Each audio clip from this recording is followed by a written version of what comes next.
देश में संविधान को लेकर आए दिन बहस छिड़ी रहती है कि संविधान को बाबा साहब अम्बेडकर ने लिखा था। वहीं पर कुछ लोग कहते हैं कि संविधान के निर्माता बी.एन. राव है। तो आज हम निस्वार्थ होकर इसी का विश्लेषण करेंगे और फैसला आपके हाथों में छोड़ेंगे। तो हुआ यूं कि 1946 में बी.एन. राव जी को 379 लोगों की संवैधानिक असेंबली का एडवाइजर बनाया गया और उन्हें जिम्मेदारी दी गई कि भारत के संविधान का पहला ड्राफ्ट लिखने की।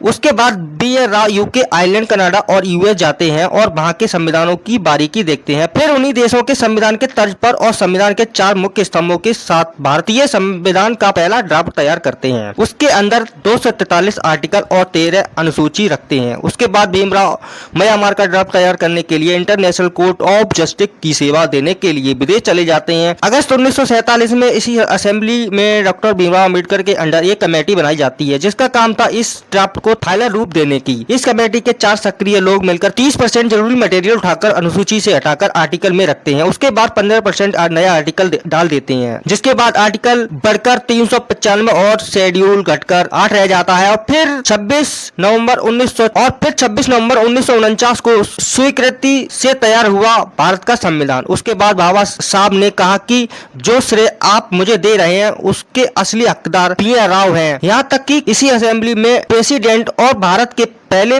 राष्ट्रपति राजेंद्र प्रसाद ने भी यही कहा कि भारतीय संविधान की नींव रखने वाला कोई और नहीं बी.एन. राव है। और अब आप ही कमेंट करके बताएं कि आखिर संविधान किसने लिखा। बाकी मूर्ख को समझाने का कोई मतलब नहीं। थैंक यू, धन्यवाद, जय हिंद, जय भारत।